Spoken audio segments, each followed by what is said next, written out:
અમેરિકી રાષ્ટ્રપતિ Donald Trump ગ્રીનલેન્ડના મુદ્દા પર પીછેહટ કરવાના મૂડમાં જરાય નથી. એક તરફ યુરોપ તેમની વિરુદ્ધ ઊભું થઈ ગયું છે, તો બીજી તરફ ટ્રમ્પે ગ્રીનલેન્ડ અંગે પોતાની ભાષા અને તેવર બંનેને વધુ આક્રમક બનાવી દીધા છે. ડેનમાર્કે જ્યારે કહ્યું કે તે અમેરિકાની બ્લેકમેલિંગથી ડરતું નથી, ત્યારે ડોનાલ્ડ ટ્રમ્પ રશિયાના ખતરા વિશે બોલવા લાગ્યા. પોતાના સોશિયલ મીડિયા પોસ્ટમાં ટ્રમ્પે સીધું ડેનમાર્ક પર આરોપ લગાવ્યો કે તે છેલ્લા અનેક દાયકાઓથી ગ્રીનલેન્ડ પર વધતા રશિયન સુરક્ષા ખતરા સામે કાર્યવાહી કરવામાં નિષ્ફળ રહ્યું છે. ટ્રમ્પે અત્યંત કડક વલણ દર્શાવતા કહ્યું કે હવે સમય આવી ગયો છે કે ગ્રીનલેન્ડમાં રશિયન ખતરાને ખતમ કરી દેવામાં આવે. ટ્રમ્પ પહેલા પણ આર્કટિકમાં ચીન રશિયાના ખતરાનો ડર બતાવતા રહ્યા છે, અને જ્યારે યુરોપ તેમના વલણને સમર્થન આપવા તૈયાર નથી, તો ફરી એક વખત તેમણે આ જ વાતનું પુનરાવર્તન કર્યું. ડોનાલ્ડ ટ્રમ્પે પોતાના social media platform truth social પર લખ્યું કે નેટો છેલ્લા 20 વર્ષથી ડેનમાર્કને કહેતું આવ્યું છે કે ગ્રીનલેન્ડમાંથી રશિયન ખતરાને દૂર કરવો પડશે. દુર્ભાગ્યથી ડેનમાર્ક કંઈ કરી શક્યું નથી. હવે સમય આવી ગયો છે અને આ કરવામાં આવશે.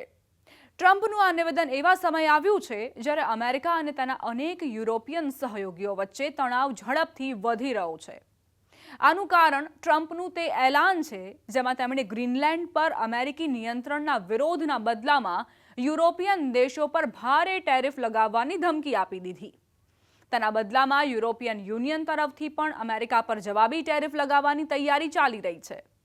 ડોનાલ્ડ ટ્રમ્પે એક દિવસ પહેલા જાહેરાત કરી હતી કે ફેબ્રુઆરીથી Denmark, Norway, Sweden, France, Germany, Britain, Netherland અને ફિનલેન્ડમાંથી આવતા માલ પર 10% ટેરિફ લગાવવામાં આવશે.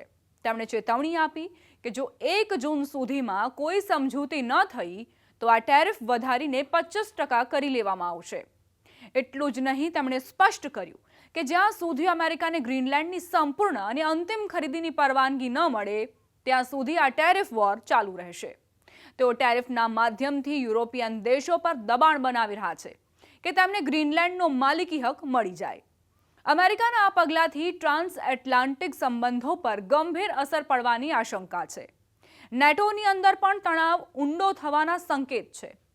1949થી યુરોપ અને ઉત્તર અમેરિકાની સામૂહિક સુરક્ષાની કરોડરજ્જુ રહેલા આ સૈન્ય ગઠબંધનમાં ટ્રમ્પ પહેલા પણ સહયોગી દેશો પર રક્ષા ખર્ચ ઓછો કરવાનો આરોપ લગાવતા રહ્યા છે.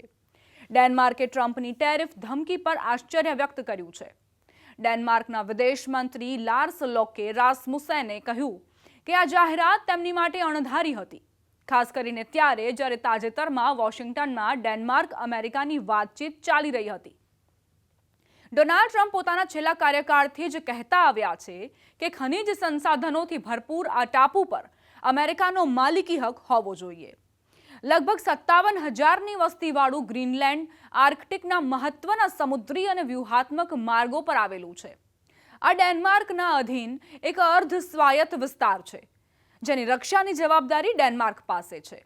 જોકે અમેરિકા પહેલેથી જ 1951ના રક્ષા સમજૂતી અનુસાર ગ્રીનલેન્ડમાં પહોંચ ધરાવે છે અને ત્યાં પિટુફિક સ્પેસ બેઝ દ્વારા સૈન્ય હાજરી જાળવી રાખે છે, જે મિસાઇલ ચેતવણી, મિસાઇલ રક્ષા અને અંતરિક્ષ નિરીક્ષણમાં મહત્વની ભૂમિકા ભજવે છે. હવે તેને ગ્રીનલેન્ડ પર સંપૂર્ણ નિયંત્રણ જોઈએ છે. આનાથી અમેરિકા અને યુરોપના સંબંધો એક નવા અને જોખમી વળાંક પર પહોંચી શકે છે.